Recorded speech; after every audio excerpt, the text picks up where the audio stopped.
यो राजनीति भन्ने कुरो कति घिनलाउँदो खेल हुँदो रहेछ भन्ने कुरो चाहिँ अहिले आएर थाहा पाउँदैछु कि मैले। अब हाम्रा गृहमन्त्री सुदन गुरुङको बारेमा चाहिँ मिडिया ट्रायल सुरु भइसक्यो।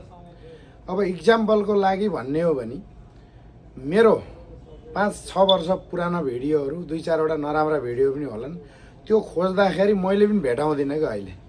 तर बाइचान्स म कुनै सरकारी पदमा गएँ या मन्त्री नै भइहालेँ भने पनि त्यो भिडियो मैले नभेटाएको भिडियो पनि ल्याएर खोजेर अगाडि देखाइदिन्छन्। मैले भन्न खोजेको विगतका दिनहरूमा हुन त त्यस्तो नहोला, अब विगतका दिनहरूमा 1-2जना गलत मान्छेहरू ठोकिए होलान्, त्यो कुरा छोडिदिउँ।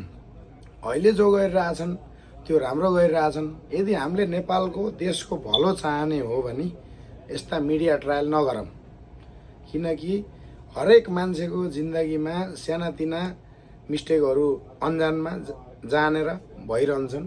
तपाईँहरूकै नै होला, हाम्रै पनि होलान् 1-2टा जहाँसम्म होइन।